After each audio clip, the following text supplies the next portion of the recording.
Okay, so let's go ahead and continue.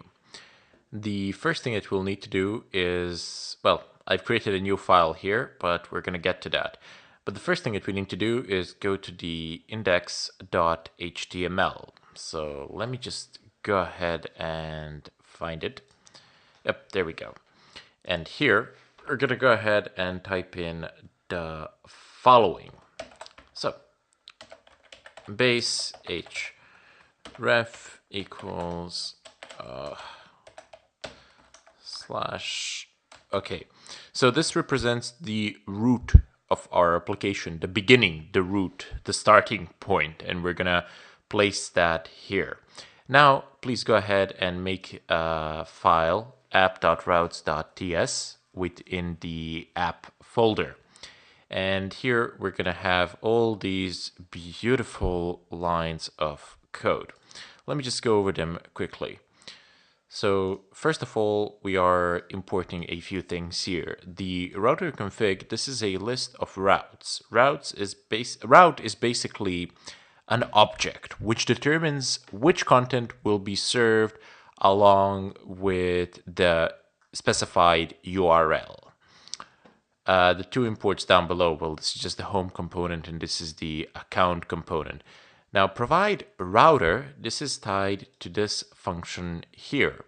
This basically returns all the needed services, and we have created an array here where we shall store those services. So it returns all the needed services, and this array will contain a list of services. The main service will be the router service, which will be configured to our routes.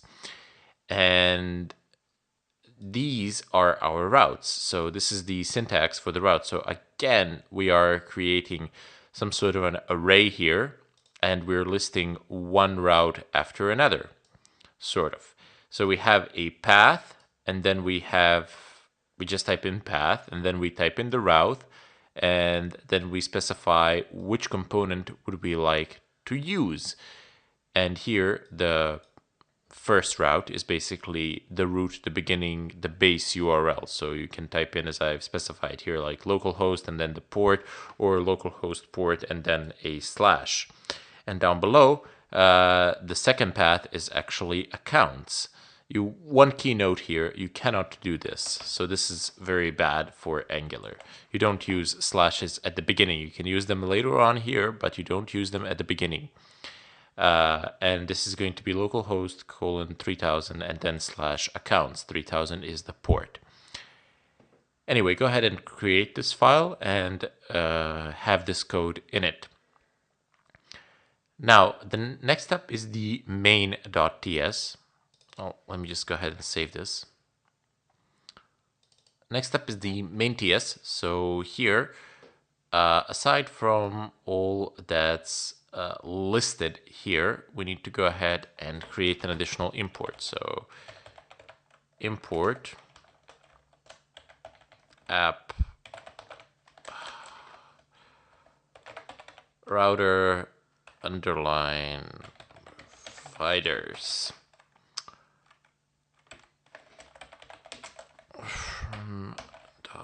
slash app dot routes. This is from the file that we basically just created. And I've routes. Okay, routes. Anyway, and down below in Bootstrap, we will go ahead and type in the following. So we need to place a comma here, and then we're going to go into the next line. It's going to be like this: app router providers, and we need a block here.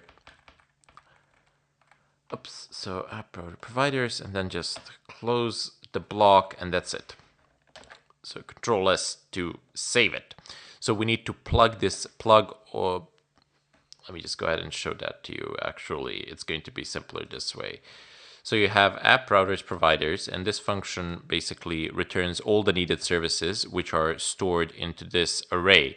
So when you go into the main TS and when you plug this array in here and specify that the entire application will be using it, you will have all the needed services there available.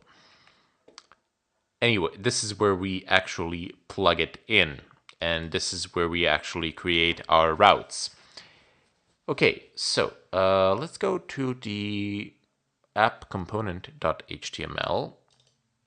So app component.html, and here we will need to basically just add a few things. So right underneath here, it should be there. Router dash outlet router dash outlet. This should be on autocomplete, but it's not completing. It's not auto-completing for some strange reason. So this is the component where the router will actually place the content depending on which route is active. So depending on the URL which you type in, that is the sort of content which will be placed here in between these two. Okay, so next up we need to go into the app component.ts, and here we need to make a few modifications. So we need to create an additional import router. We will need to have the directives here. So router directives, and this is going to be from. This is something that's built into the Angular. So at Angular / router, and oops, don't need that. Down below here, directives, and we're gonna go ahead and plug them in. Router divs. Okay, so Control S to save. Now we'll go ahead and jump into the home.component.html. So home component.html, and here we'll just need to make another smaller adjustment. So again, another header 3, and we're gonna do a router router link. Then we're gonna state equals to I'll explain in a second. So accounts, and this is going to be like look at your accounts dot, and let's go ahead and close this tag, and let's go ahead and close the header tag as well. Sorry about that, my throat is getting a little bit dry. So this is basically an array, and this array has this particular element /accounts. More elements can be passed.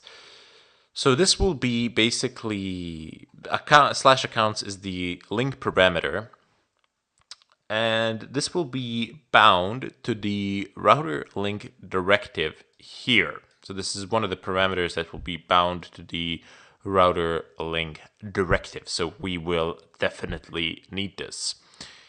And now we can go to the home component. The directives themselves have been explained previously as well. So now we're going to go into the home component.ts, and here we're going to mess around a little bit, nothing too fancy, so just 2 lines of code that we need to add. It's going to be import again router what is this? All right, so router directives from Angular /router, and underneath the templates we'll just do the same thing. Well, we will plug in the directives. directives colon router directives. Thank you for the autocomplete. It has been most helpful.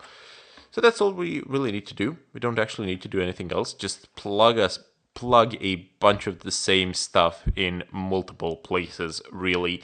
That's pretty much all that we did here in order to allow for the separation of our home site, the landing page, and the account site.